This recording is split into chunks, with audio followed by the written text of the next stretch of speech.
لله رب العالمين والعاقبة للمتقين والصلاة والسلام على سيد الأنبياء والمرسلين وعلى آله وأصحابه الطيبين الطاهرين أما بعد فأعوذ بالله من الشيطان بسم الله الرحمن الرحيم واتقوا الله الذي تساءلون به والأرحام إن الله كان عليكم رقيبا صدق الله العظيم غوث اعظم بمنی بی سرور سانا مددی قبلہ مددی کعبہ ایمان مددی وجودہ بی بلا افتاد کشتی ضعیفانا شکستہ کشتی بحقی خاطر اسمان ہارون مدد کن یا معین الدین چشتی مدد کن یا معین الدین چشتی مدد کن یا معین الدین چشتی لائق تکریم پیر طریقت رہبر شریعت حضرت علامہ سید شمس الحق صاحب مدد اللہ العالی برادر عزیز عالمی شہرت یافتہ ثنا خوان رسول مداح رسول بلبل باغ رسالت جناب حافظ و قاری ریاض الدین صاحب قبلہ اشرفی جملہ ذوی الاحترام سادات کرام علماء اعظام حاضرین محفل پردہ نشین ماؤں اور بہنوں السلام علیکم ورحمۃ اللہ وبرکاتہ۔ نہایت ادب اور احترام کے ساتھ اپنے اور ساری کائنات کی مرکز عقیدت انیس بے کساں چارہ ساز درد منداں ہم غریبوں کی غم گسار ہم فقیروں کی ثروت مصطفیٰ جان رحمت شم بزم ہدایت شب اسرا کی دولہا نوشے بزم جنت شہر یار ارم تاجدار حرم دانائے سبل مولائے کل ختم الرسل خسرو خوباں سیاح لامکاں وجہ کن فکاں در اللہ مکنون سر اللہ مخزون عالم ما کان و ما یکون آبو گلے انبیاء جانو دل اسفیاء مدلے ہر سعادت مقتے ہر سیادت حضور احمد مجتبی محمد مصطفیٰ ارواحنا فدا صلی اللہ تعالی علیہ وسلم کی بارگاہ بے کس پناہ میں جس طریقے سے میں پڑھاؤں آپ بھی میرے ساتھ مل کر بآواز بلند پڑھیں الصلاۃ والسلام علیک یا رسول اللہ الصلاۃ والسلام علیک یا نبی اللہ الصلاۃ والسلام علیک یا حبیب اللہ وعلی آلک و اصحابک یا نور اللہ صلی اللہ تعالی علیہ وسلم۔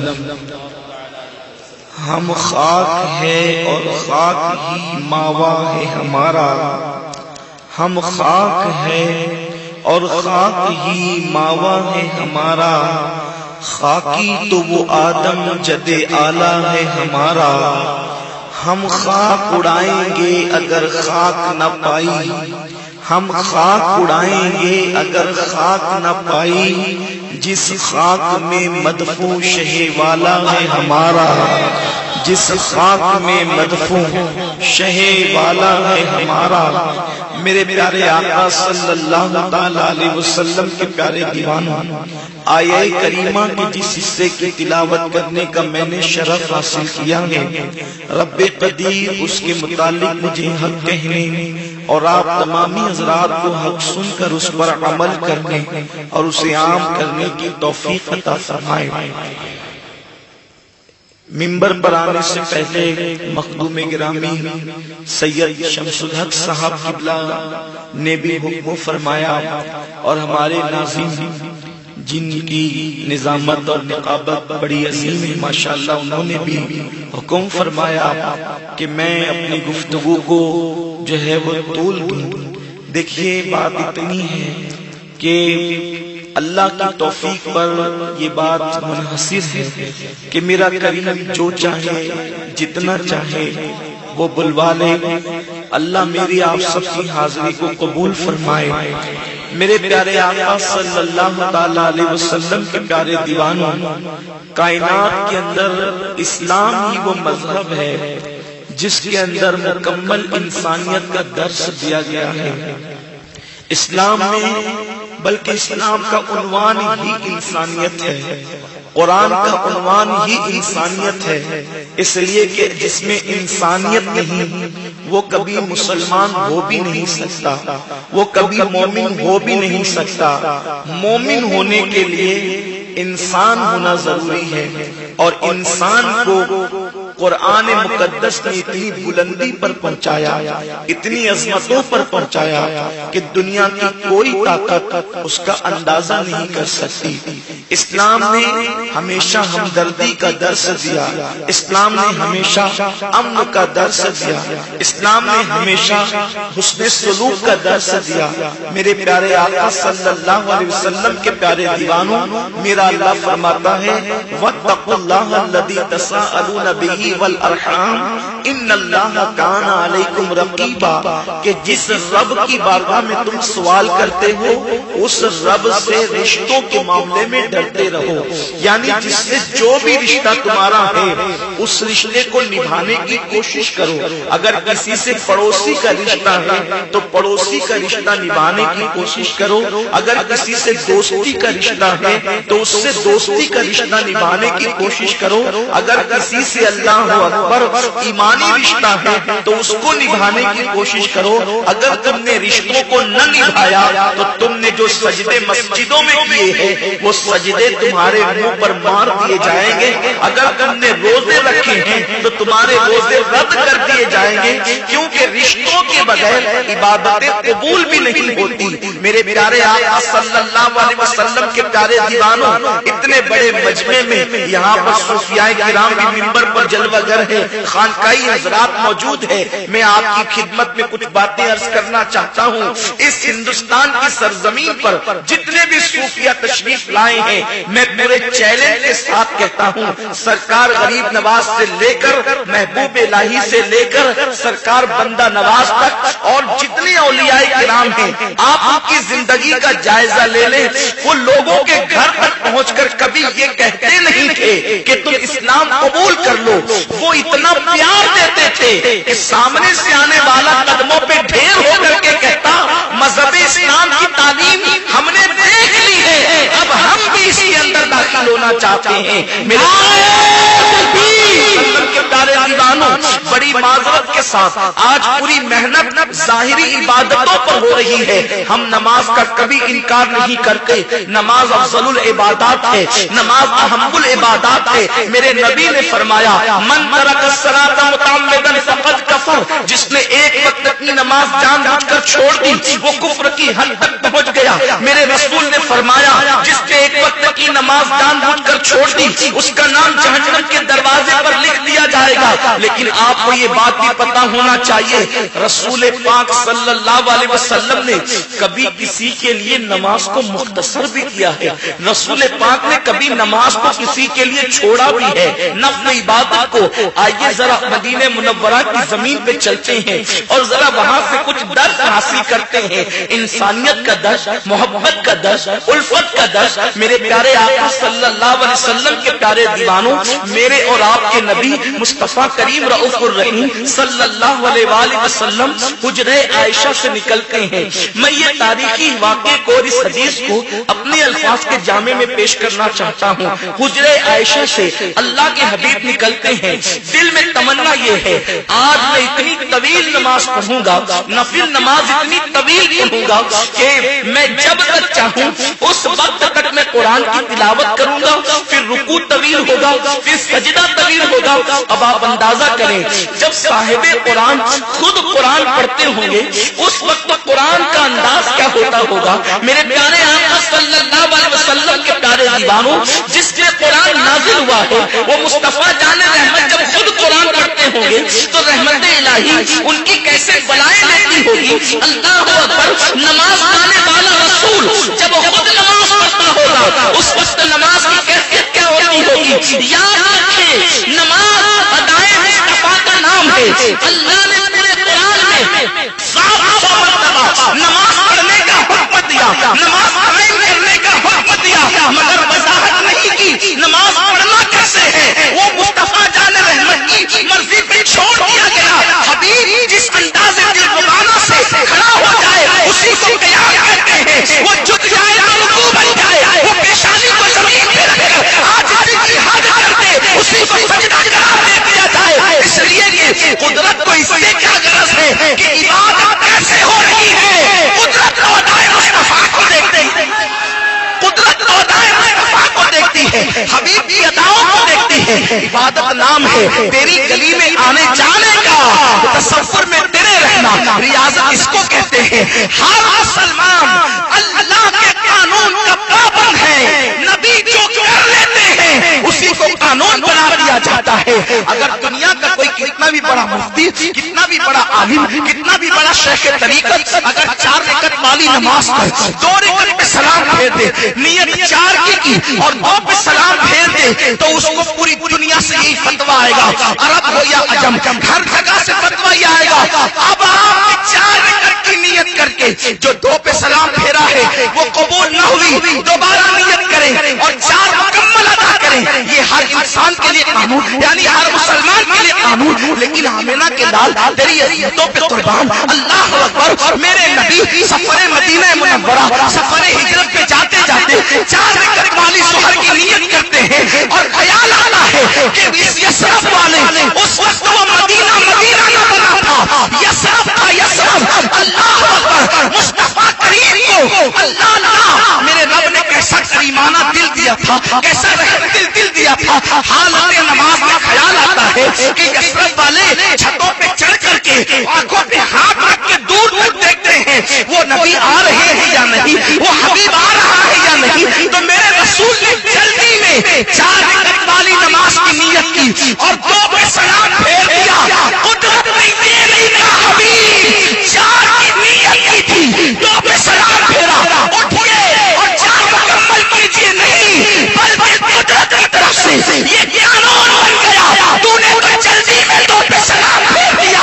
اب قیامت تک جو بھی سفر کرے گا وہ 4 رکعت والی 2 ہی پڑھے گا. 4 رکعت والی 2 ہی. یہ نہیں ارے 2 زیادہ پڑھے تو ثواب زیادہ ملے گا. تیری رکعت سے غرض نہیں ہے حبیب ہی اللہ پیاری ہے. تیری سیرت تیری صورت زمانے سے نرالی ہے. تیری سیرت تیری صورت زمانے سے نرالی ہے. تیری ہر ادا پیارے دلیل بے مثالی ہے. تیری ہر ادا پیارے. آپ کو اداؤں کے لیے دلیل کی ضرورت ہے. مصطفیٰ کریم کی ادائیں ہی دلیل بن جایا کرتی ہیں. ہم دلیل کے محتاج ہیں اور دلیل ادائیں مصطفیٰ کی محتاج ہے. تیری ہر ادا پیارے دلیل بے مثالی. کہاں گئے وہ لوگ جو کہتے ہیں ہم نبی کی طرح، نبی ہماری طرح نادان. تو 4 رکعت والی پر 2 پر سلام پھیرے تو تجھ پہ فتویٰ ہے مولوی صاحب 4 مکمل کریں. یہ حبیب کی ادائیں ہیں. قدرت نے قیامت تک کے لیے قانون بنا دیا. میرے آقا علیہ السلام کے دیوانوں، میرا عنوان وہ نہیں ہے لیکن اللہ اکبر میرے آقا سلام نماز کے لیے حجرہ عائشہ سے نکلے اور آج تمنا ہے طویل قرات کریں گے، طویل رکوع کریں گے، طویل سجود کریں گے. اللہ اکبر. وہ سجود اللہ اللہ جس کے بارے میں ڈاکٹر اقبال کہتے ہیں یہ ایک سجدہ جسے تو گرا سمجھتا ہے 1000 سجدوں سے دیتا ہے آدمی کو نجات. کون سا سجدہ؟ کون سا سجدہ؟ پوری دنیا میں 250 کروڑ لوگ سجدے کر رہے ہیں. ان کو لوگوں کی گداگری سے نجات کیوں نہیں ملتی؟ سجدہ کرنے والوں کو لوگوں کی غلامی سے آزادی کیوں نہیں ملتی؟ اقبال نے کہہ تو دیا، بڑا مفکر تھا وہ، قلندر لاہوری تھا، وہ دن کا شاعر رات کا صوفی تھا جسے دنیا اقبال کہتی ہے۔ وہ قلندر لاہوری کہتا ہے ایک سجدہ، یہ ایک سجدہ جسے تو گراں سمجھتا ہے ہزاروں سجدوں سے دیتا ہے آدمی کو نجات کیوں نہیں ملتی؟ تو اقبال نے سجدے کے لیے قید لگائی،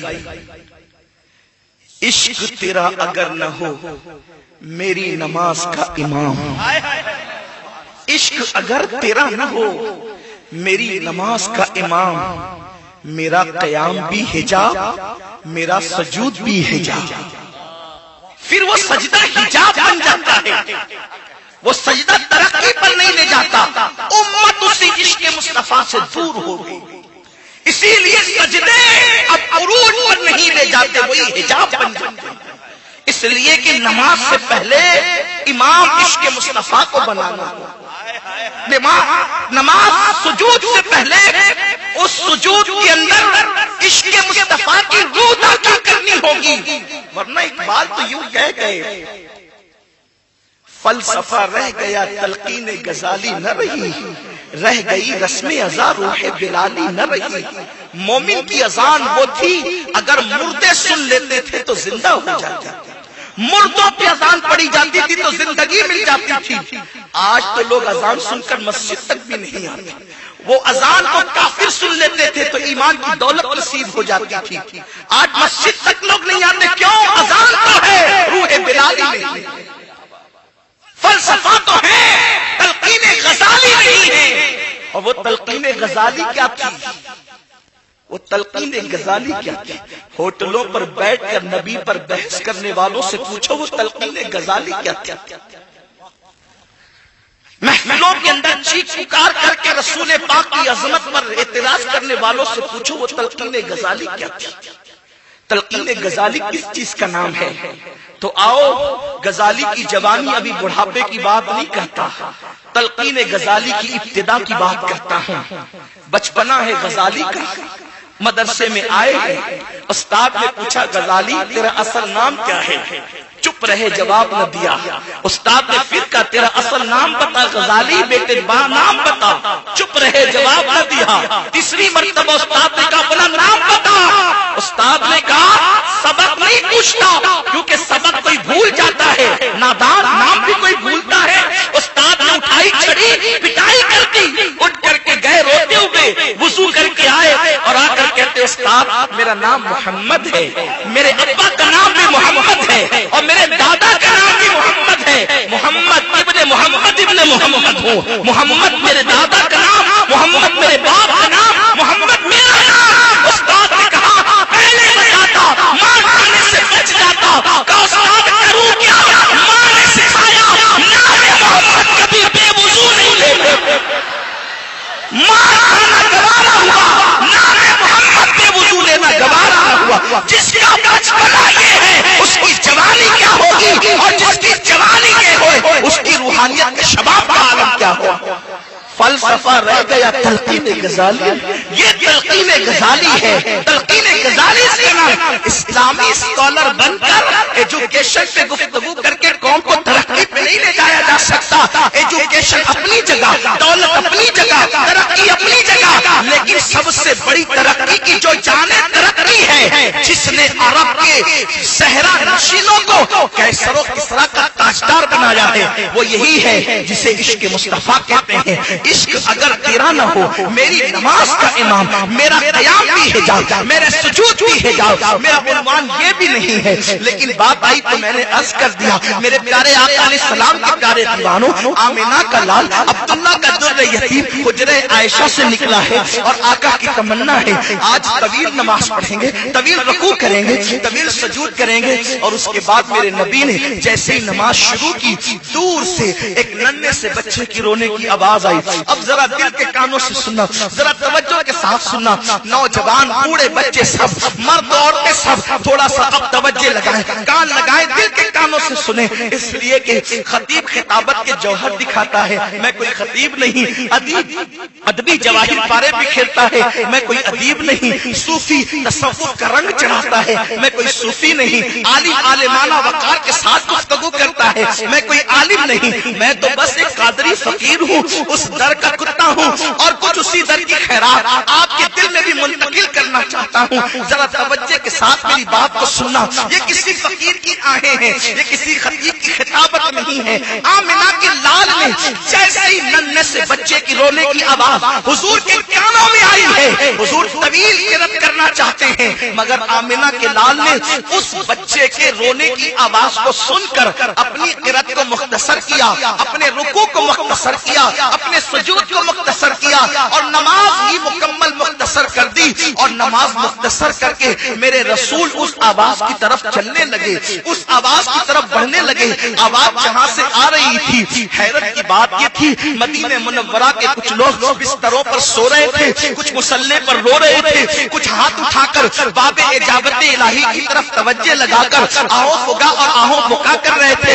فریاد کرنے والے فریاد میں ہیں, فریاد کرنے والے فریاد میں ہیں, آہو بکا کرنے والے آہو بکا میں ہیں, سونے والے نیند میں ہیں. آمنہ کا لال اس بچے کی آواز پہ روتا ہوا اس دروازے تک اندھیرے میں پہنچا, لیکن حضور علیہ السلام نے کیا دیکھا؟ جس دروازے کے اندر سے وہ رونے کی آواز آ رہی تھی وہ حضور کے کسی غلام کا دروازہ نہ تھا, بلکہ وہ دروازہ ایک یہودی کا دروازہ تھا جس کے اندر سے رونے کی آواز آ رہی تھی. آمنہ کے لال عبداللہ کے جگر پارے, عبداللہ کے در یتیم, ہم بے کسوں کے سہارے, انیس سے بے کسانے دروازے پہ دستک دی. اندر سے آواز آئی, کون ہوئی کوئی رات کو؟ میرے نبی نے فرمایا محمد ابن عبداللہ ہوں. آپ کا میرے دروازے پہ کام کیا ہے؟ تلخ لب و لہجے میں جواب آیا, اتنی رات کو میرے دروازے پہ آپ کا کام کیا ہے؟ مصطفیٰ جان رحمت نے فرمایا, تیرے بچے کی رونے کی آواز نے مجھے بے چین کر دیا ہے, اس لیے تیرے دروازے پہ آیا ہوں. دوسرا جواب کیا گیا ہے, بچہ میرا روتا ہے, آپ کو تکلیف کیا ہے؟ میرے حبیب نے فرمایا, دل ہی خدا نے ایسا دیا کہ کسی کو روتے ہوئے نہیں دیکھ سکتا. یہاں اپنی پوری قوم سے خطاب کرنا چاہتا ہوں, بیٹیوں کی شادیوں میں 5-5 لاکھ روپے اڑا دینے والوں, ایک عید کے موقع پر 20-20 جوڑے جوتے خریدنے والوں, 10,000-15,000 کی ٹی وی اپنے گھر میں لانے والوں, ایک یہودی کا بچہ رو رہا ہے, رسول پاک نے نماز مختصر کر کے اس کے دروازے پر آنسو پوچھنے کے لیے پہنچ گئے ہیں.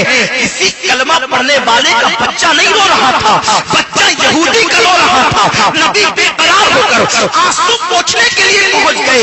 آج کسی یہودی کا بچہ نہیں, نبی کے کلمہ پڑھنے والوں کے لاکھوں بچے رو رہے ہیں. کہیں بچے بھوک کے لیے رو رہے ہیں, کہیں بچے کاپی اور قلم کے لیے رو رہے ہیں, کہیں بچے کپڑوں کے لیے رو رہے ہیں, کہیں بچے اللہ اکبر بیٹیاں کہیں رشتے نہیں آتے تو اچھے رشتوں کے لیے آنسو بہا رہی ہے.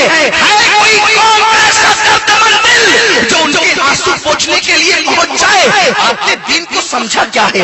دین کو آپ نے تماشا سمجھا ہے. صرف ٹوپی لگا لینے سے کوئی مومن نہیں ہوتا, صرف چہرے پہ داڑھی بڑھا لینے سے کوئی مومن نہیں ہوتا. میرے رسول صلی اللہ علیہ وسلم پورا دین لے کر کے آئے تھے. داڑھی کی اہمیت اپنی جگہ ہے, ٹوپی کی اہمیت اپنی جگہ ہے, لباس کی اہمیت اپنی جگہ ہے, مگر میرے رسول نے فرمایا اگر کسی کے رونے کی آواز آئے تو اللہ کا حبیب سجدہ مختصر کر دیتا ہے. اللہ اکبر. حضور نماز چھوڑ کر آنسو پوچھنے کے لیے پہنچے. ہم لوگ تو زنا کے اڈے چھوڑ کر بھی آنسو پوچھنے کے لیے تیار نہیں, فلمیں چھوڑ کر بھی آنسو پوچھنے کے لیے تیار نہیں. اپنے نبی کو منہ کیا دکھاؤ گے؟ پوری کائنات کا انسان رو رہا ہے. توحید نیٹ ورک انٹرنیشنل اسلامک. ہم آبادی کا شکار ہیں. ایک مسلم نوجوان مہینے میں انٹرنیٹ پر اتنی رقم خرچ کرتا ہے کہ اس سے آسانی کے ساتھ کسی غریب کا گھر چل سکتا ہے. لیکن خیال ہی نہیں، اس لیے کہ میری قوم کو تو یہ بتایا گیا ہے نماز پڑھو سب معاف ہے، لیکن ان کو یہ نہیں پتا لوگوں کا حق مار کر جو نماز پڑھی جاتی ہے پھر اس نماز کو نماز نہیں کہتے۔ نماز تو دل کی نرمی کے لیے آئی تھی، جو نماز دل کو نرم نہ کر سکے وہ نماز کیسی؟ ایک ورزش ہوتی ہے اور ایک نماز ہوتی ہے۔ ورزش کا اثر جسم پر پڑتا ہے، نماز کا اثر دل پر پڑتا ہے۔ جو نماز دل نہ بدل سکے پھر وہ اٹھ بیٹھ کے سوا ہے کیا؟ اور نماز کے متعلق تو میرے رسول نے کنڈیشن لگائی ہے، لا صلاۃ الا بحضور القلب۔ وہ نماز ہے ہی نہیں جس میں دل حاضر نہیں، وہ نماز ہے ہی نہیں جس میں دل حاضر نہیں۔ اگر بات اتنی آ گئی ہے تو اپنی بات کو آگے بڑھانے سے پہلے ایک بات کہنا چاہتا ہوں۔ ایک بہت بڑا نام ہے ولایت کی دنیا میں ماضی قریب میں، جسے دنیا وارث سے پاک کہتی ہے، حضرت سید وارث علی شاہ قادری رحمت اللہ تعالی علیہ، بہت بڑے بزرگ سرکار وارث سے پاک، لیکن وہ جلدی سے کسی کے پیچھے نماز نہیں پڑھتے تھے، جلدی سے کسی کے پیچھے نماز نہیں پڑھتے۔ کچھ حاسدین نے یہ عام کر رکھا تھا کہ وہ نماز ہی نہیں پڑھتے، حالانکہ وہ نماز پڑھتے تھے لیکن جلدی سے کسی کے پیچھے نہیں پڑھتے تھے۔ ایک دن کسی نے کہا کہ آپ کسی کے پیچھے نماز کیوں نہیں پڑھتے؟ فرمایا کہ کھڑا ہوتا ہوں لوگوں کے پیچھے، لیکن کیا کروں، کبھی وہ بکری کے چارے کے لیے چارے والے کی دکان پہ پہنچتا ہے، تو کبھی کرانہ دکان پہ پہنچتا ہے، تو کبھی دودھ والے کی دکان پہ پہنچتا ہے۔ آخر امام کا پیچھے نیت کی ہے تو اس کے پیچھے پیچھے تو جانا ہی پڑے گا، میں کہاں تک جاؤں گا؟ اگر مجھے کسی کے پیچھے نماز ہی پڑھوانا ہے تو علی حسین اشرفی جیسا امام لے کر کے آؤ۔ علی حسین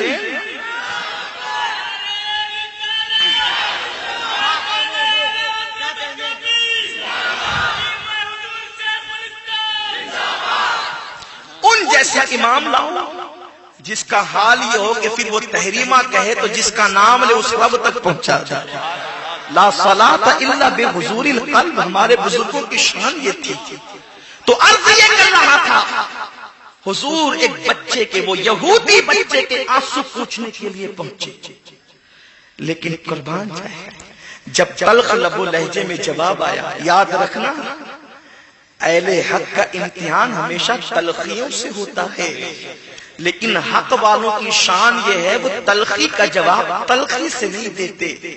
اگر تلخی کا جواب تلخی سے دیا جائے تو تلخیاں ڈبل ہو جائے گی، وہ تلخی کا جواب شیریں لب و لہجے میں دیتے، وہ تلخی کا جواب مٹھاس سے دیتے ہیں تاکہ مٹھاس سے تلخی کا اثر ختم ہو جائے۔ اور یاد رکھنا جب بھی تلخیوں میں جواب مٹھاس سے دیا گیا ہے تو ہمیشہ جیت مٹھاس کی ہوئی ہے، تلخیوں کو کامیابی کبھی نصیب نہیں ہوئی۔ اور حضور علیہ الصلوۃ والتسلیم فرماتے ہیں جب بھی بولو تو کلام شیریں بولو، کسی کا دل جیت لو، اس لیے کہ خدا نے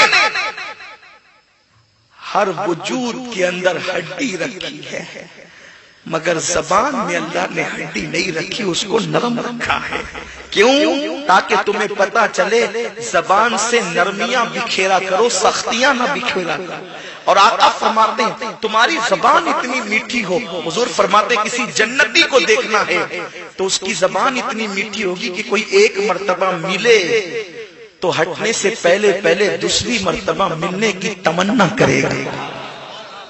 مٹھاس کہی، اس نے کہا بچہ میرا روتا آپ کا بگڑتا کیا؟ میرے نبی نے فرمایا دل ہی خدا نے ایسا دیا ہے کہ کسی کے آنسو نہیں دیکھ سکتے، سرے بالی انہیں رحمت کی ادا لائی ہے، حال بگڑا ہے تو بیمار کی بن آئی ہے، ان کی زلفیں نہیں رحمت کی گھٹا چھائی ہے، ان کے ابرو نہیں دو قبلوں کی یکجائی ہے۔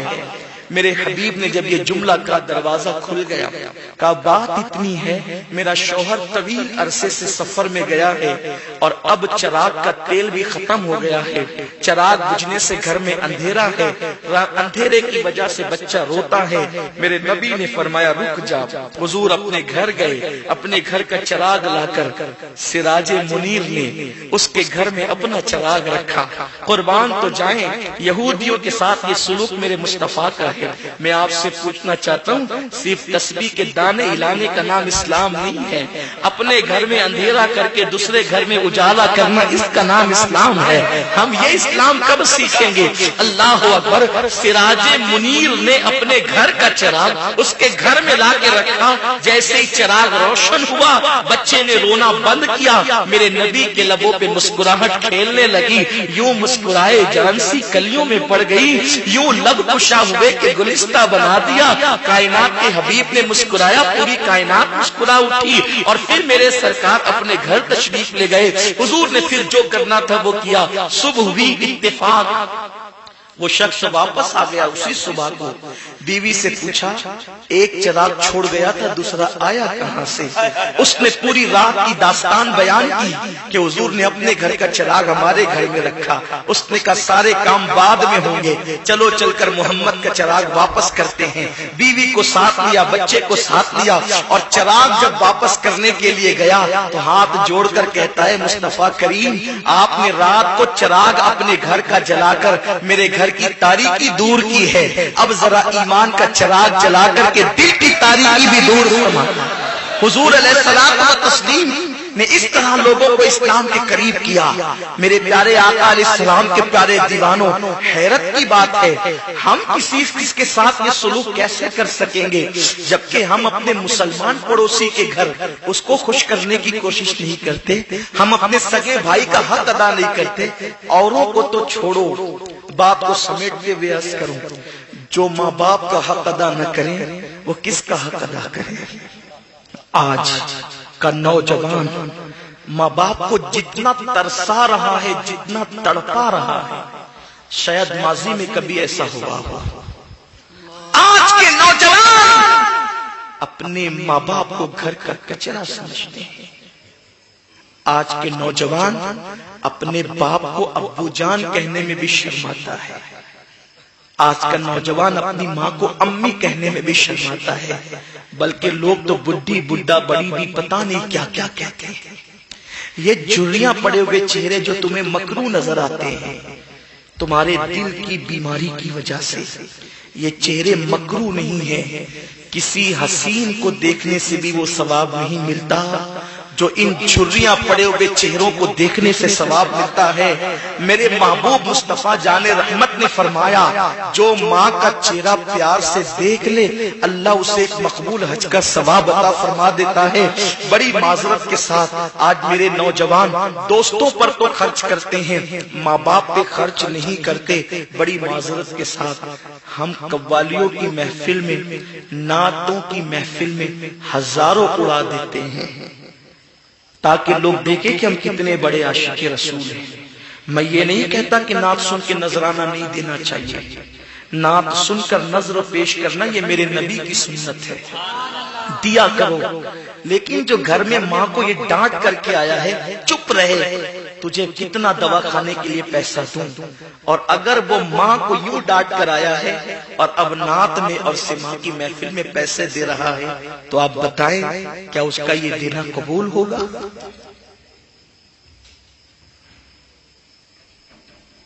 خرچ کرنے کا سب سے زیادہ ثواب اگر کہیں ملتا ہے، مسجد میں خرچ کرنے سے زیادہ، مدرسے میں خرچ کرنے سے زیادہ، جہاد میں خرچ کرنے سے زیادہ اگر سب سے زیادہ ثواب کہیں ملتا ہے تو وہ ماں باپ پہ خرچ کرنے میں ملتا ہے۔ اور میرے رسول نے فرمایا، دل کے کانوں سے سنو، آقا فرماتے ہیں اگر کوئی چاہتا ہے کہ وہ کبھی غریب نہ ہو، اگر کوئی چاہتا ہے کہ وہ کبھی غریب نہ ہو، اگر کوئی چاہتا ہے کہ وہ کبھی تنگ دست نہ ہو، اگر کوئی چاہتا ہے کہ اس کی عمر لمبی ہو جائے، وہ اپنے ماں باپ پہ خرچ کیا کرے، اللہ اس پہ کبھی تنگ دستی مسلط نہیں فرمائے گا اور اس کی عمر کو اللہ دراز فرما دے گا۔ ماں باپ پہ خرچ کرنے سے عمر لمبی ہوتی ہے، تنگ دستی سے نجات ملتی ہے اور ہم سب پہ خرچ کرتے ہیں، ماں باپ پہ نہیں کرتے۔ بڑی معذرت کے ساتھ ہم 2 گھنٹہ کسی لڑکی سے ناجائز بات تو کر سکتے ہیں، بوڑھی ماں منتظر ہوتی ہے کہ میرا بیٹا آ کر میری خیریت پوچھے گا۔ ہنسنے کی بات نہیں، یہ کوئی لطیفے کی یا کوئی غزل کی محفل نہیں ہے، یہاں تو اہل دل کی محفل ہے۔ یہاں موم بتیوں سے چراغ نہیں بلکہ دل کے لہو سے چراغ جلائے جاتے ہیں۔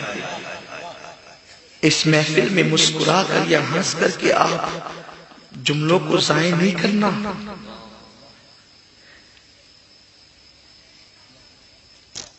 یہ بزم یہ جو بزم ہے یہ مصطفیٰ جان رحمت کی بزم ہے، یہاں فرشتے سر پہ صاحبان کیے ہوتے ہیں۔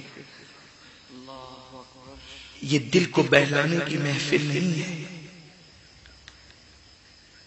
یہ گل و بلبل کی باتیں کرنے کی محفل نہیں ہے، یہاں تو حالات پر آنسو بہانے کا وقت ہے۔ 2 گھنٹہ لڑکیوں سے گفتگو ہو رہی ہے، ان کو منایا جا رہا ہے۔ ماں انتظار کرتی میرا بیٹا آئے گا، میری خیریت پوچھے گا۔ بیٹے کے پاس وقت نہیں ماں سے خیریت پوچھ سکے، بلکہ اب تو حالات یہ ہیں جیسے شادی ہوئی ماں باپ کو چھوڑا۔ آپ سن رہے ہیں توحید نیٹ ورک، دولت آئی تو ماں باپ کو چھوڑا۔ آواز توحید نیٹ ورک ایک دن وہ تھا انٹرنیشنل جب کوئی گھر میں اسلامک اچھی چیز آتی یوٹیوب تھی چینل، تو ہماری ماں ہمارے لیے چھپا کر رکھتی تھی۔ جب گھر میں کوئی اچھی چیز آتی تھی تو ہماری ماں ہمارے لیے چھپا کے رکھتی تھی۔ اور جنہوں نے غربت کے دن دیکھے ہوں گے یا مالداری میں بھی 4 مٹھائی کے ٹکڑے آئے ہیں اور 5 لوگ کھانے والے ہیں، جس میں سے 5ویں ماں ہے، تو ماں چاروں کو تقسیم کرتی ہے۔ جب بچوں میں سے کوئی وفادار بیٹا کہتے ہیں امی تم، تو ماں کہتی ہے بیٹا مجھے مٹھائی پسند نہیں ہے، تم کھا۔ جس کی قربانیاں یہ ہے، جس کی قربانیاں یہ ہے، دل چاہتا ہے کہ مٹھائی کھائیں لیکن صرف بچوں کے لیے۔ گھر میں اچھی چیز آتی تھی تو ہمارے لیے چھپا کے رکھتی تھی، اور جب شادی کے بعد بیٹا کوئی اچھی چیز گھر میں لاتا ہے تو بوڑھے ماں باپ سے چھپا کر لاتا ہے، کہیں میرے ماں باپ کی نظر نہ پڑ جائے۔ کیا وہ دن دیکھیں گے لوگ جو ماں باپ کو اذیت پہنچائے، ماں باپ کی خدمت نہ کریں؟ اور سنو، آج اگر تم نے اپنے ماں باپ کو اذیت پہنچائی، تمہاری اولاد اس سے بڑھ کر تمہیں اذیت پہنچائے گی، اور اگر تم نے اپنے ماں باپ کی خدمت کی، اس سے بڑھ کر تمہاری اولاد تمہاری خدمت کرے گی۔ اور یاد رکھنا، بس 2 باتیں عرض کر کے اپنی گفتگو سمیٹنا چاہتا ہوں۔ اگر ماں باپ نفل حج کے لیے منع کر دیں تو بزرگوں نے فرمایا کہ پھر نفل حج کے لیے جانا تمہارے لیے جائز نہیں۔ ایک واقعہ نظروں سے گزرا، اس کو اپنے الفاظ کے جامع میں اپنے نوجوانوں کے لیے عرض کروں۔ آج ماں باپ کی بات کو کوئی اہمیت ہی نہیں دیتا، بلکہ بڑی معذرت کے ساتھ اس واقعے کی طرف جانے سے پہلے عرض کروں کہ وہ بہت پارسا سمجھتے ہیں اپنے آپ کو، اور بہت ماں باپ کا خدمت گزار سمجھتے ہیں جو ماں باپ کو روٹی کپڑا اور مکان دے دیتے ہیں۔ سمجھتے ہیں ہم نے بہت بڑی خدمت کی۔ روٹی کپڑا اور مکان تو لوگ اپنے نوکروں کو بھی دیتے ہیں، دروازے پہ بیٹھنے والے کتے کو بھی روٹی دی جاتی ہے۔ اگر ہم نے ماں باپ کو روٹی کپڑا مکان دیا تو کیا احسان کیا؟ اسلام میں ماں باپ کا فرما بردار بیٹا صرف وہ ہے جس کو اسلام فرما بردار کرتا ہے۔ اور کون ہے فرما بردار ماں باپ کا؟ سنو اسلام کا قانون کیا ہے۔ اسلام کہتا ہے ماں باپ کے جو آگے چلتا ہے بلا عذر شرعی، اس بیٹے کا شمار بھی ماں باپ کے نافرمانوں میں ہوتا ہے۔ اگر رات کا وقت ہے تو اندھیرے میں وہ گر نہ جائیں، کانٹا نہ چپ جائے، ان کی اجازت سے ان کے آگے چل سکتا ہے، بلا عذر شرعی ان کے آگے نہیں چل سکتا، ورنہ نافرمانوں میں شمار ہوگا۔ اور جو ماں باپ کا نافرمان ہوگا، اللہ کے رسول فرماتے ہیں وہ جنت کی خوشبو بھی نہیں سونگے گا، حتیٰ کہ اگر شہید ہو جائے وہ شہید، میرے آقا فرماتے ہیں جنت میں نہیں نہیں جائے گا، شہید ہو کر بھی جنت میں نہیں جائے گا، لیکن چونکہ شہید ہوا ہے اس لیے جہنم میں بھی نہیں جائے گا۔ جنت اور جہنم کے درمیان ایک مقام ہے جس کو آراف کہتے ہیں، اس مقام آراف میں رکھا جائے گا۔ شہید ہو کر بھی جنت نہیں ملے گی اگر ماں باپ ناراض ہے تو ماں باپ کے آگے چلنے والا نافرمان ہے۔ ارے جو آگے نہیں چل سکتا ہر بات آج ان پہ تھوپ رہے ہو۔ ارے تمہیں کیا سمجھتا ہے، تمہارا دور گیا، تمہارا پرانا دور تھا۔ یہ باتیں کہی جاتی، یہ باتیں بولی جاتی ہے۔ ماں باپ کی خوشی کے لیے کروڑوں نقصان اٹھا لو، کبھی نقصان نہیں ہوگا۔ بات تو جو کرنا چاہتا تھا لیکن اب بات کچھ اور سامنے آتی ہے۔ ماں باپ کی خوشی کے لیے کروڑوں نقصان اٹھا لو، نقصان نہیں ہوگا۔ اب بڑی پیاری سی بات ذہن میں آتی ہے دلیل کے طور پہ۔ حضرت مقدوم ماہمی کا نام سنا ہے؟ حضرت مقدوم ماہمی کا نام، ان کی تمنا تھی بچپنے میں کہ میں بڑا عالم بنوں۔ ماں کے پاس ہے امی میں عالم بننا چاہتا ہوں۔ ماں نے کہا بیٹا عالم بننے کے، کیونکہ آج کل کے دور کی طرح مدرسے جگہ جگہ نہیں تھے۔ آج تو ہمارے علماء صوفیاء کی بڑی کوششیں کوششیں کہ جگہ جگہ شہر شہر کریا مدارس ہے، بڑے بڑے مدرسے۔ وہاں ہندوستان میں اس وقت تو بخارا سمرقند جانا ہوتا تھا، دور دور جانا ہوتا تھا۔ مقدوم ماہمی نے کہا امی عالم بننا ہے۔ اب بیٹے تیرے بغیر رہ نہیں سکتی، تو نے عالم بننے کے لیے سمرقند بخارا جائے گا، تیرے سوا کون ہے میرا، میں نہیں رہ پاؤں گی، تو نے نہیں جانا، اللہ تجھے عالم بنا دے گا۔ اوہو، کوئی بغیر پڑھے بھی عالم بنائے؟ لیکن ماں کے کہنے پہ سوچا ماں کا کہنا توڑ کے جاؤں گا تو نافرمان ہو جاؤں گا۔ کوئی ضروری تو نہیں ہے نا کہ پھر جنت عالموں کو ملے۔ کیا بات ہے، علماء کا مقام بڑا ہے، وارث انبیاء ہے، لیکن کوئی ضرور یہ بات تھوڑی ہے کہ صرف عالموں کو جنت ملے گی، بلکہ غیر عالموں کو بھی تو جنت ملے گی، انہیں بھی تو ملے گی۔ لیکن اگر عالم بن کے نافرمانوں میں نام لکھ دیا گیا تو عالم ہو کر بھی جنت نہیں ملے گی، وہ خوش نہیں ہوگا۔ وہ سوچا چلو علم نہ ملے نہ صحیح، ماں کا کہنا نہیں توڑنا۔ بس یہ سوچ کر کے بہت غم اٹھایا، کڑوا گھونٹ غم کا پیا اور رہنے لگے۔ دوسرے دن سمندر کے کنارے گئے تو دیکھا ایک بہت خوبصورت بزرگ ایک پتھر پہ بیٹھے، کہا علی ادھر آؤ۔ جیسے ہی یہ گئے تو کہا کہ جانتا ہوں میں کون ہوں؟ نہیں جانتا۔ کہا کہ میں خضر ہوں اور تم نے ماں کے ساتھ جو وفا کی ہے خدا کو وعدہ بڑی پسند آئی ہے۔ اگر ماں کا کہنا توڑ کے جاتے تو سمرقند اور بخارا کے علماء سے پڑھتے، لیکن ماں کے کہنے پہ رک گئے تو تمہیں پڑھانے کے لیے اللہ نے مجھے بھیجا ہے۔ میں تمہیں پڑھاؤں گا، میں تمہیں پڑھاؤں گا، روزانہ فجر کے بعد آیا کرنا، پڑھا کر، لیکن خبردار اگر یہ راز کسی کو بتا دیا تو پھر اس دن سے نہ آؤں گا۔ کہا بہت اچھا۔ جانے لگے، پڑھنے لگے، جانے لگے، پڑھنے لگے۔ وہ ماں ولیہ تھی، تاخیر سے گھر پہنچتے تھے، ایک دن دو دن نظر انداز کیا، چند دن نظر انداز کیا۔ کہا علی میرے بیٹے تو اتنی دیر تک رہتا کہاں؟ کوئی غلط دوستوں کی صحبت تو نہیں؟ بتا کہاں جاتا ہے؟ خضر کا خیال آیا، کہا تھا کہ اگر یہ راز کسی کو بتاؤ گے تو نہیں آؤں گا۔ اب کہا اگر چھپاتا ہوں راز، توجہ، اگر راز چھپاتا ہوں تو ماں کا دل دکھتا ہے کہ آخر مجھ سے بھی بہتر کوئی مل گیا کہ میرا بیٹا مجھ سے وہ راز چھپاتا ہے۔ ماں کا دل دکھتا ہے، اور راز بتاتا ہوں تو کل سے خضر نہیں آتا ہے۔ اب کیا کروں؟ ایک طرف ماں کا دل ہے، دوسری طرف جناب خضر کی تعلیم ہے۔ پھر سوچا خضر نہ آئے، ماں کا دل نہ دکھاؤں، ماں سے بات نہ چھپاؤں گا۔ پھر کہتی امی، میری امی خضر کے پاس پڑھنے جاتا تھا، لیکن شرط تھی کسی کو بتائے گا تو میں نہ آؤں۔ اب وہ نہیں آئیں گے امی، ماں کو لپٹ لپٹ کر رونے لگے، میری ماں وہ نہ آئیں گے۔ ماں نے کہا بیٹا کوئی بات نہیں، اللہ تجھ پہ کرم کر کے تجھے عالم بنا دے گا۔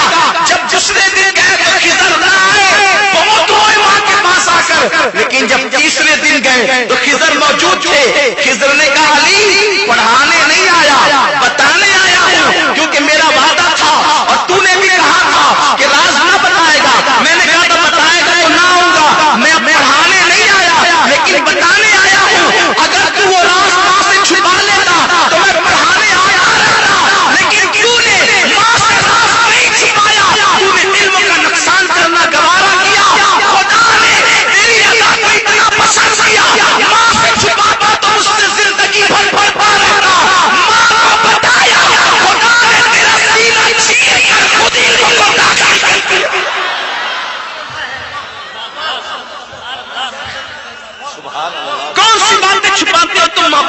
سے پیسے پلاٹ جائیداد، وہاں تو کتنا بڑا نقصان دیا ہے، کتنا بڑا نقصان. جانتے ہیں ہندوستان کا وہ ایک عظیم ولی ہے، آج بھی مصر کے جامعۃ الازہر میں مخدوم ماہمی کی تفسیر پڑھائی جاتی ہے، آج بھی پڑھائی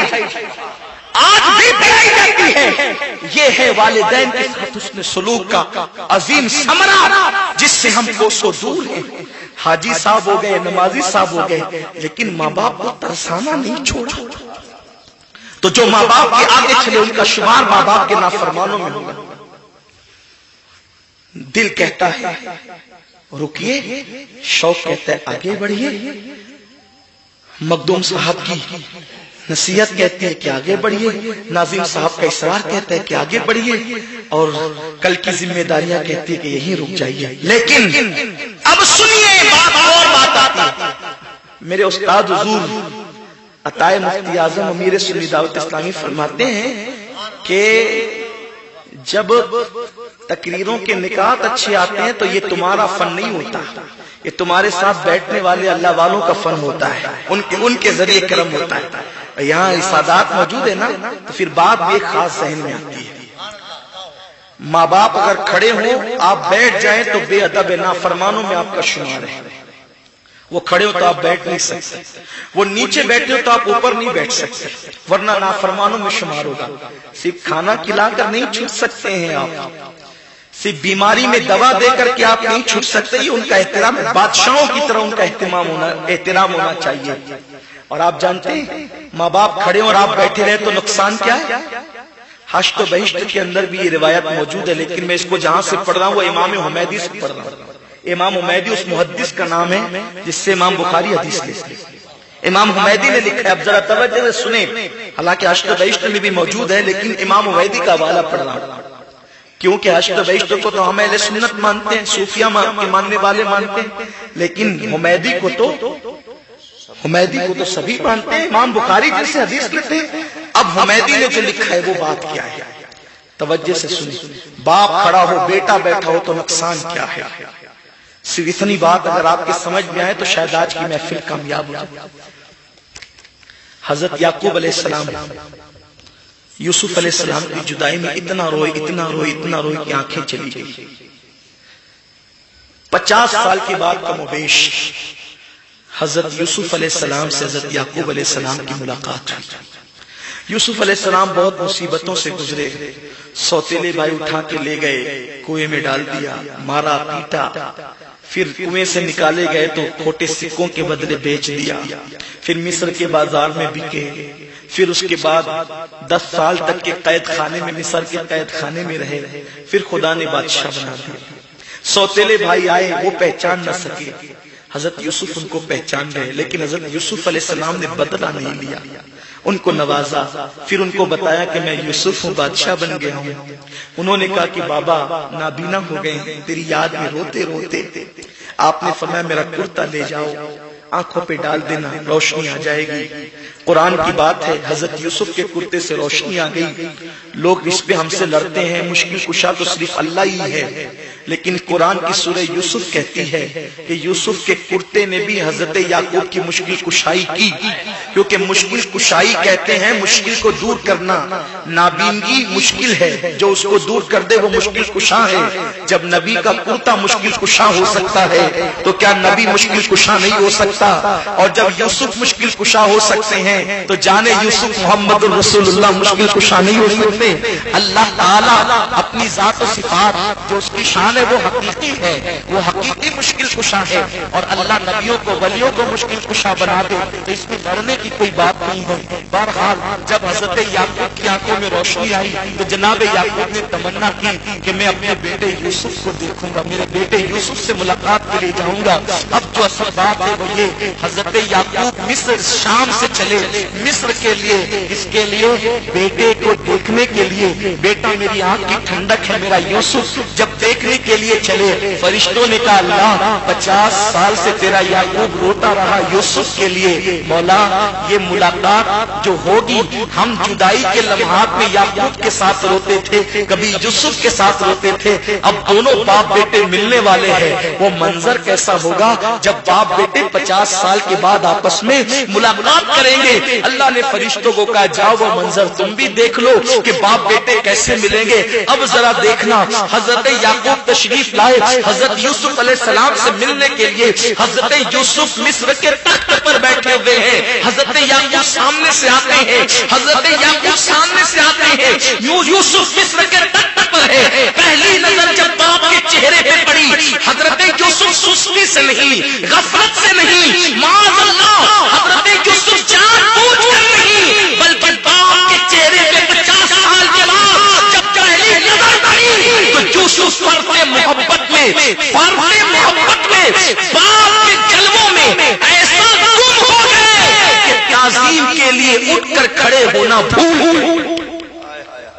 حضرت یوسف حضرت یعقوب کی آمد کے بعد فرد محبت میں یوں ڈوب گئے، وہ پورے محبت میں یوں ڈوب گئے کہ کھڑے ہونا بھول گئے۔ اللہ نے یوسف پہ وہی نازل کی، یوسف تو اپنے ابا کے لیے اٹھ کر تعظیم کے لیے کھڑا نہ ہوا، آج کے بعد تیری پشت میں کوئی نبی پیدا نہیں کریں گے، آج کے بعد تیری پشت میں کوئی نبی پیدا نہیں کریں گے۔ مورخین کہتے ہیں اس سے پہلے جتنی اولادیں ہوئی وہ سب نبی ہوئی، اس کے بعد کے بارے میں تاریخ خاموش ہے کہ حضرت یوسف کی پشت میں کوئی نبی ہوا، تاریخ ہے، اس سے پہلے سارے نبی ہوئے ہیں۔ آپ سے پوچھتا ہوں یوسف جیسا پیغمبر وفور محبت میں باپ کی تعظیم کے لیے ایک بار اٹھ کر کھڑا ہونا، وفور محبت میں وہ گم کر دے چھوڑ دے تو اللہ کہتا ہے تیری پشت میں آج کے بعد کوئی نبی پیدا نہ کریں گے۔ آپ سے پوچھنا چاہتا ہوں کیا کبھی ہم بھی اپنے باپ کے لیے اٹھ کے کھڑے ہوتے؟ کارپوریٹروں کے لیے اٹھ کر کھڑے ہونے والوں، ڈاکٹر وکیل ایم ایل اے اور ایم پی کے لیے اٹھ کر کھڑے ہونے والوں، کبھی اپنے ماں باپ کے لیے بھی اٹھ کر کھڑے ہوئے ہو؟ اسلام کا قانون یہ ہے ماں باپ کے لیے اٹھ کے کھڑے ہونا ہوگا۔ تو عرض یہ کر رہا تھا اگر ماں باپ روک دیں کعبے کے لیے بھی نہیں جا سکتے۔ ایک مرتبہ ایک بہت بڑے ولی تھے، انہوں نے ماں سے کہا کعبے کی بہت یاد آتی ہے، زیارت کے لیے جانا ہے۔ ماں نے کہا نہیں بیٹا مجھے تیری بہت ضرورت ہے، بہت ضرورت ہے تیری۔ انہوں نے سوچا ماں تو ماں ہے، کعبہ ہی تو جانا ہے اور کہاں جانا ہے۔ نکل گئے، رات ہوئی، ماں نے کہا بیٹا آواز نہیں آئی، تو ماں نے کہا اللہ میری اجازت کے بغیر شاید نکل گیا۔ نکل تو گیا ہے مگر ماں کی بات ہے کعبے تک پہنچنے نہ پائے۔ بس رات ہو رہی تھی، چلتے چلتے صبح سے شام کو ایک گاؤں میں پہنچے۔ پلان یہ تھا دن بھر چلیں گے، رات بھر نماز پڑھیں گے، مسجد میں عبادت میں مصروف تھے، خدا کا کرنا اسی رات اس گاؤں میں چور آ گئے۔ چوروں نے چوری کی اور جب لوگ ہوشیار ہو گئے، لوگوں نے شور مچایا چور آیا ہے پکڑو۔ لوگ چور چور کرتے کرتے بھاگے، چور نکل کے بھاگا، مسجد کی گلی میں گھسا، پھر پتہ نہیں کہاں چھپ گیا۔ لوگوں کو مغالطہ یہ ہوا کہ چور مسجد میں گیا۔ اندر داخل ہوئے تو دیکھا کہ ایک شخص سجدے میں رو رہا ہے، چراغ جلایا، اجنبی تھا، پکڑا، خوب مارا۔ مکار چوری کرتا ہے، پکڑے جانے کے خوف سے سجدے کو بدنام کرتا ہے، خوب پٹائی کی اور اس کے بعد قید کر دیا۔ صبح ہوئی، قاضی کے سامنے مقدمہ پیش ہوا۔ اس چور کی سزا کیا ہے جو چوری کرے اور پکڑے جانے کے خوف سے سجدہ کر کے سجدے کو بدنام کرے؟ قاضی نے اعلان کیا ہاتھ کاٹو، پیر کاٹو، آنکھیں نکال لو۔ جو سجدے کو بدنام کرے، سجدے کی آبرو کو بدنام کرے، اس کی سزا یہی ہے۔ ہاتھ کاٹے گئے، پیر کاٹے گئے، آنکھیں نکال لی گئی۔ قاضی نے کہا زور سے اعلان کرو یہ اس چور کی سزا ہے جو چوری کرتے پکڑے جانے کے خوف سے سجدہ کر کے سجدے کو بدنام کرتا ہے۔ جب کسی نے اعلان کیا تو اس بزرگ نے کہا اے اعلان کرنے والے یہ اعلان مت کر کہ اس چور کی سزا ہے جو پکڑے جانے کے خوف سے سجدہ بدنام کرتا ہے، بلکہ یہ اعلان یہ اس کعبے کو جانے والے کی سزا ہے جو ماں کی اجازت کے بغیر کعبے کو جا رہا ہے۔ جو ماں کی اجازت کے بغیر کعبے کو جا رہا ہے وہ اس کی سزا ہے، یہ اعلان کر تاکہ لوگوں کو عبرت ہو جائے۔ لوگ حیران ہوئے، آپ کون ہیں؟ بتایا تو لوگوں نے پہچان لیا، ارے یہ تو بازو کے گاؤں کے ایک بہت بڑے بزرگ ہیں۔ لوگوں نے سوچا اب اگر پتا چلے گا بازو والوں کو، گاؤں والوں کو، تو ہمارے گاؤں کی اینٹ سے اینٹ بجا دیں گے۔ انہوں نے کہا جب رات ہو تو انتظار کرو، چپکے سے اس گاؤں میں ڈال کر کے آ جاؤ تاکہ کسی کو پتا نہ چلے۔ چپکے سے لے گئے، ڈال دیا۔ اب ڈال دیا تو رات کے وقت تو ماں کہتی تھی اللہ میں نے بد دعا تو کر دی کہ کعبے تک پہنچنے نہ پائے، مگر بیٹا کس حال میں ہوگا مولا، مجھے جلدی سے میرے بیٹے سے ملا دے۔ اگر یہاں مائیں ہیں اور باپ ہے تو میں ان سے کہتا ہوں، ان سے بھی کہتا ہوں، خدا کے لیے اولاد کچھ کرے ان کو کبھی بد دعا نہیں دینا، ان کے لیے ہمیشہ دعا کرنا۔ جو اولاد کو بد دعا دیتے ہیں وہ ان کو تباہ کر دیتے ہیں۔ اور آپ سے کہتا ہوں کبھی کسی کی بد دعا نہیں لینا، اور ماں باپ کی تو خاص طور پر نہ لینا۔ میرے نبی نے فرمایا جس کے لیے پوری کائنات دعا کرے اور ماں باپ بد دعا کرے تو اللہ پوری کائنات کی دعا رد کر دے گا اور ماں باپ کی بد دعا قبول کر لے گا۔ اور آقا فرماتے کسی کے لیے پوری کائنات بد دعا کرے، تنہا اس کی ماں اس کے لیے دعا کرے، پوری کائنات کی بد دعا اثر نہ کرے گی، ماں کی دعا قبول ہو۔ ہمیشہ ان کی دعا لینا، ہمیشہ ان کی دعا لینا، ان کو کبھی ناراض نہیں کرنا۔ اس بزرگ کی ماں نے کہا اللہ میرے بیٹے کو ملا دے، بس یہ کہہ ہی رہی تھی کہ آواز آئی ہے کوئی بھوکے کو کھانا کھلانے والا۔ جب یہ آواز آئی ان کی ماں نے سوچا صدقے سے بلائیں ٹلتی ہے، دروازے پہ آ کے کہا اے فقیر ہاتھ پھیلا تاکہ میں تجھے بھیک عطا کروں۔ انہوں نے کہا مجھے ہاتھ نہیں ہے مائی، تو کہا چل کر کے آ تاکہ تیری جھولی میں ڈال دوں۔ کہا پیر بھی نہیں ہے مائی، تو کہا کہ تو نامحرم ہے، میں تیرے سامنے بے پردہ نہیں آ سکتی۔ تو کہا مائی میری آنکھیں بھی نہیں ہے، بے خوف آ جا۔ تو جب یہ باہر نکلی تو دیکھا یہ فقیر کوئی اور نہیں میرا بیٹا ہے۔ یہ منظر دیکھا، کہا بیٹے تیرا یہ حال؟ کہا ماں تیری اجازت کے بغیر کعبے کو چلا تھا، یہ انجام ہوا۔ ماں ماں ہوتی ہے، ممتا تڑپ گئی، ممتا تڑپ گئی۔ عرض کی مولا میرا دکھ بھی دور کر دے، اس کا دکھ بھی دور کر دے۔ یہ جملے نکلنا تھے، ماں بھی گری بیٹا بھی، دونوں کی روح پرواز کر گئی۔ یہ ماں ہے۔ اور آپ کو بتاؤں میں بات اب مکمل ختم کرنے کی اجازت چاہتا ہوں اس ایک واقعے پر۔ علامہ ابن الجوزی کے حوالے سے ایک واقعہ پڑھتا ہوں۔ ماں کی ممتا کیا ہوتی ہے یاد رکھنا۔ آج اپنے کو 4 دوست مل جاتے ہیں تو ہم اپنے ماں باپ کو بھول جاتے ہیں۔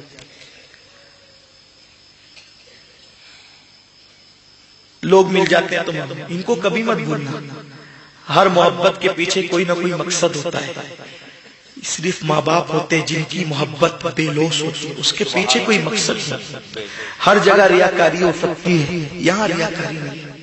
ہم کسی قابل نہیں تھے تو بھی یہ پیار کرتے تھے۔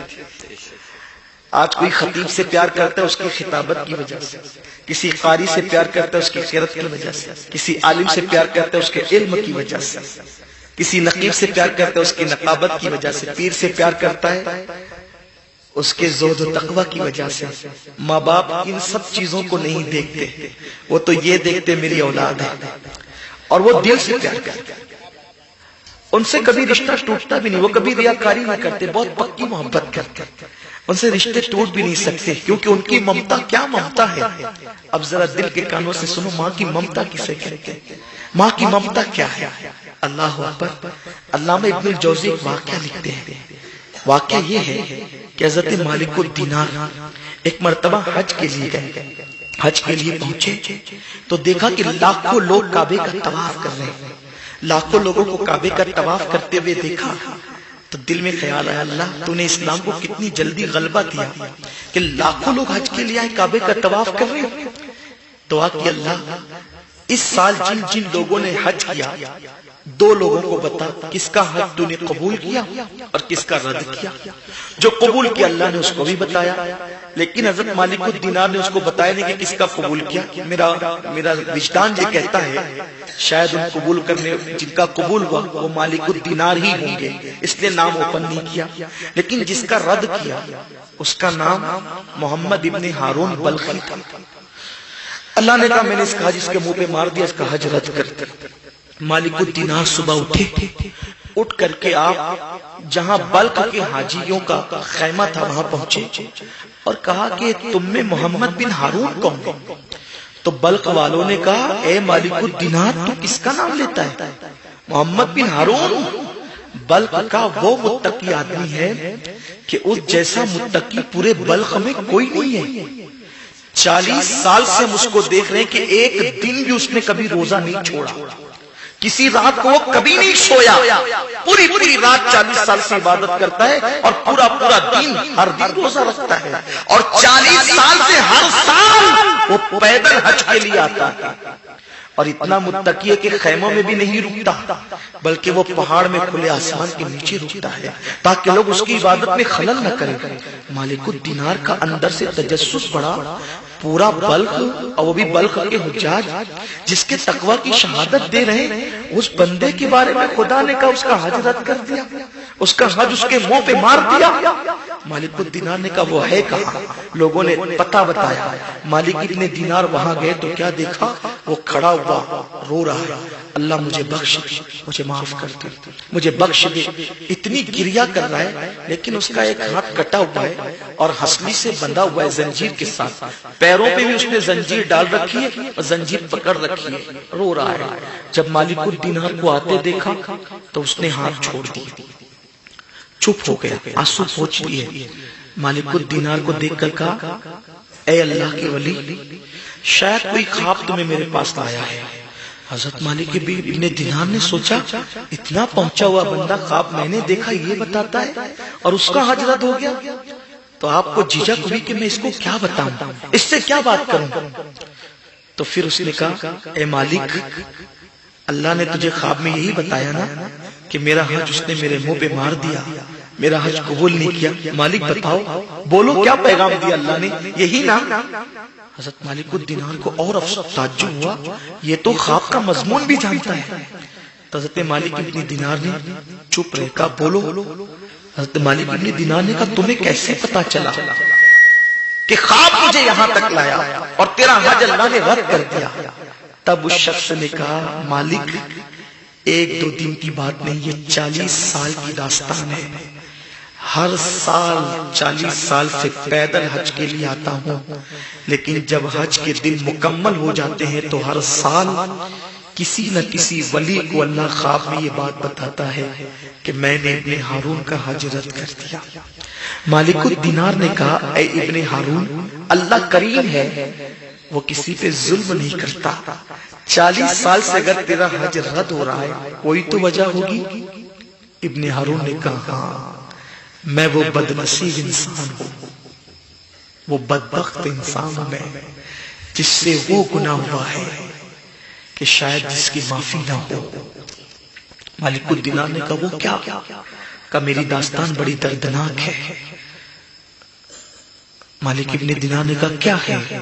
ابن ہارون بیان کرتا ہے میرے وہ جوان جو ماں باپ کو گور کے دیتے ہیں، میرے وہ جوان جو ماں باپ کو گھر سے نکال دیتے ہیں، میرے وہ جوان جو ماں باپ کو ترساتے تڑپاتے اور رلاتے ہیں، اب ذرا وہ دل کے کانوں سے سنیں ابن ہارون کے 40 سالہ حج کی رد کرنے کے پیچھے راز کیا تھا۔ ابن ہارون کہتا ہے مالک جوانی کی ابتدا تھی، ابتدائی جوانی میں برے دوستوں کی صحبت مل گئی، اور جب برے دوستوں کی صحبت ملی تو برے دوستوں نے مجھے نشے اور شراب کا عادی بنا دیا۔ ایک دن دوستوں نے اتنا شراب پلایا، اتنا پلایا کہ میں لڑکھڑانے لگا۔ جب میں شراب کے نشے میں لڑکھڑاتے ہوئے گھر آیا تو میری ماں نے مجھے دیکھ کر کہا بدبخت، آج ماہ رمضان شریف کی پہلی رات ہے اور تو شراب کے نشے میں دھوت ہو کر کے آیا۔ اور ماں نے ایک تماچا مارا۔ ابن ہارون کہتا ہے میں نشے میں تھا، ماں نے مارا تو غصہ آیا، بدبخت کہا تو غصہ آیا، میں نے اسی ہاتھ سے اپنی ماں کو مارنا شروع کیا۔ مارتے مارتے جب میرا غصہ ختم نہ ہوا تو جلتے ہوئے تندور میں اپنی بوڑھی ماں کو اٹھا کر کے ڈال دیا۔ میری بیوی نے مجھے دھکا دیا، میں اپنے بستر پہ گر پڑا، کہتا ہے کہ جب میں بستر پہ گر پڑا مجھے نہیں پتا کہ کیا ہوا، لیکن آدھی رات کے بعد جب میرا نشہ ختم ہوا تو میری بیوی کو میں نے پکارا، اس نے کرخ اور تلخ لہجے میں مجھے جواب دیا۔ میں نے کہا وفادار بیوی، آج سے پہلے بھی تو شراب پی کے آیا تھا لیکن تو نے کبھی اتنا غصہ نہیں دکھایا، آج تو اتنے غصے میں کیوں ہے؟ تو اس نے کہا بدبخت، جب تو اپنی ماں کا نہ ہوا تو تو کس کا ہو سکتا ہے؟ دیکھ تیری ماں کو تو نے قتل کر دیا۔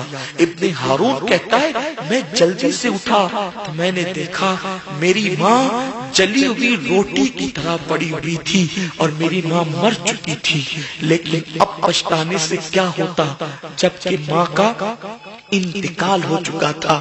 کہتا ہے ابن ہارون مجھے غصہ آیا، میں نے کڑھاڑی لی اور جس ہاتھ نے میری ماں کو مارا تھا میں نے وہ ہاتھ کاٹ دیا، جتنی دولت تھی سب میں نے اللہ کی راہ میں صدقہ کر دی، کنیزے غلام سب صدقہ کر دیے۔ اس کے بعد سے ہر دن روزہ رکھتا ہوں، ہر رات نماز پڑھتا ہوں، پوری رات عبادت میں گزار دیتا ہوں، 24 گھنٹے میں صرف مٹھی بھر چنے کھاتا ہوں اور کچھ نہیں کھاتا، اور ہر سال پیدل 40 سال سے ماں کو قتل کرنے کے بعد حج کے لیے آتا ہوں، لیکن ہر سال کوئی نہ کوئی ولی آ کر کہتا ہے اللہ نے تیری عبادت کو رد کر دیا۔ مالک الدینار یہ سن کر، چونکہ رسول پاک کا فرمان ہے جن کے ماں باپ ان سے ناراض ہیں اللہ نہ ان کی نمازیں قبول کرتا ہے نہ دعائیں قبول کرتا ہے۔ مالک الدینار یہ سن کر غصے میں آئے، ہاتھ جھٹکے اور کہا بدبخت تو نے اتنا بڑا گناہ کیا ہے، تیرے گناہ کی وجہ سے کہیں اللہ زمین اور آسمان کو جلا نہ دے، اللہ تجھے کبھی معاف نہ کرے، تو بدبخت ہے۔ یہ کہہ کے پلٹے تو مالک الدینار کہتے ہیں جب میں پلٹ رہا تھا تو وہ رو کر کہتا تھا اے غموں کو کھولنے والے، تیرے محبوب کا واسطہ تو مجھے بخش دے، مجھے بخش دے، مجھے بخش دے۔ مالک الدینار کہتے ہیں میں اپنے خیمے میں آیا، غصے میں تھا، لیٹ گیا، میری آنکھیں بند ہو گئی۔ آنکھیں کیا بند ہوئی؟ دل کی آنکھیں بیدار ہو گئی۔ میں نے کیا دیکھا؟ میرے خواب میں آمینہ کے لال عبداللہ کے لخت جگر قائد المرسلین سید العالمین میرے آقا جان رحمت تشریف لائے۔ حضور آئے تو آقا نے فرمایا اے مالک الدینار تو نے اس کو کیوں مایوس کیا، نا امید کیوں کیا؟ میں نے عرض کیا آقا اس نے کتنا بڑا جرم کیا، کتنا بڑا پاپ کیا، ماں کو قتل کر دیا حضور اس نے۔ آقا فرماتے ہیں مالک میں تجھے بتاؤں قیامت کے دن اللہ اس کے ساتھ کیا سلوک کرے گا، ابن ہارون کے ساتھ اللہ کیا سلوک کرے گا میں تجھے بتاؤں؟ مالک ابن دینار نے کہا اے جان رحمت غریب پرور بندہ نواز آقا بالکل بتائیں حضور، میرے ماں باپ آپ پہ قربان، اللہ اس کے ساتھ کیا سلوک کرے گا؟ آقا فرماتے ہیں قیامت کے دن اس کی ماں اور وہ دونوں اللہ کی عدالت میں پیش ہوں گے تو اللہ تعالیٰ اس کی ماں کے حق میں فیصلہ کرے گا اور اس کے خلاف فیصلہ کرے گا، اور پھر اللہ یہ فیصلہ کرے گا لے جاؤ ابن ہارون کو جہنم میں ڈال دو، ماں کا قاتل ہے، شرابی ہے، اسے جہنم میں ڈال دو۔ اتنی عبادتوں کے بعد، اتنے حج کے بعد اس کو جہنم میں ڈالا جائے گا۔ آقا فرماتے ہیں ابھی 3 دن ہی وہ جہنم میں جلے گا۔ کتنے دن؟ 3 دن۔ ان 3 دن کے بارے میں فرمایا گیا وہ جو 3 دن ہوں گے وہ دنیا کا یہ جو جہنم کا ایک دن ہوگا وہ دنیا کے 50,000 سال کے برابر ایک دن ہوگا، 50,000 سال کا ایک دن ہوگا۔ اس طرح وہ 3 دن جہنم میں جلے گا۔ اللہ اس کی ماں کو ابن ہارون کی یاد دلائے گا۔ اس کی ماں اللہ سے پوچھے گی اے اللہ میرا بیٹا ابن ہارون کہاں ہے؟ اس کی ماں اللہ سے پوچھے گی اللہ میرا بیٹا ابن ہارون کہاں ہے؟ اللہ فرمائے گا اس نے تجھے قتل کیا، اس نے تجھے تندور میں ڈال کے جلا دیا، اس وجہ سے میں نے اس کو جہنم میں ڈال دیا۔ ماں کی ممتا تڑپ جائے۔ وہاں قاتل بیٹے کے لیے ان بیٹوں کو خوشخبری ہے جنہوں نے اس حال میں ماں کو دفنایا کہ ماں اس سے خوش تھی، باپ اس حال میں دفنایا کہ باپ خوش تھا۔ ارے جو خوش تھے ان کی شان کیا ہوگی جس نے قتل کیا تھا ماں کو؟ آقا فرماتے جب اس کی ماں کو پتا چلے گا کہ میرا بیٹا جہنم میں جل رہا ہے اللہ فرمائے گا تجھے قتل کیا اس لیے وہ جہنم میں ہے۔ ماں کہے گی اللہ کیا میرے بیٹے کو جہنم سے نکالا نہیں جا سکتا؟ ماں کی ممتا وہاں بھی تھی. یہ ماں قاتل بیٹے کے لیے قیامت میں ماں کی ممتا یوں تڑپ رہی ہے. اللہ میرے بیٹے کو جہنم سے رہائی نہیں ہو سکتی. اللہ فرمائے گا اگر تو معاف کر دے تو میں بھی معاف کر دوں گا. اگر تو معاف کر دے تو میں بھی معاف کر دوں گا. وہ ماں کہے گی اللہ میں نے اپنے بیٹے کو معاف کیا لیکن میں اس کو جہنم میں نہیں دیکھ سکتی. اللہ فرمائے گا اس کے بیٹے کو نکالو اور اس کی ماں کے ساتھ جنت میں داخل کرو.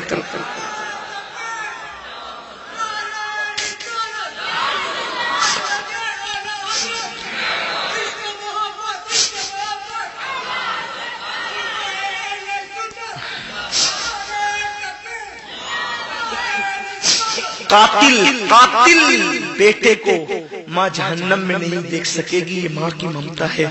ان کی قدر اگر آج سے پہلے ان کا دل دکھایا ہے. صبح کا انتظار نہیں کرنا. پتہ نہیں صبح کو ہم رہیں گے یا ماں باپ رہیں گے, کسی کی گارنٹی نہیں. اللہ تمہارے ماں باپ کو لمبی عمر دے, میرے ماں باپ کو لمبی عمر دے. جن کے ماں باپ دنیا سے گئے اللہ ان کی مغفرت فرما دے. لیکن اگر ماں باپ ہے تو جلدی سے جا کے ان کو خوش کر لو, راضی کر لو. ایک شخص آ کے کہتے ہیں آقا اللہ تو دکھتا نہیں, اللہ کو کوئی دیکھ نہیں سکتا, یہ کیسے پتا چلے کہ اللہ راضی ہے کہ ناراض ہے؟ میرے نبی نے فرمایا گھر جا, ماں باپ راضی ہے تو خدا بھی راضی ہے, ماں باپ ناراض ہے تو خدا بھی ناراض ہے. وما علینا الا البلاغ.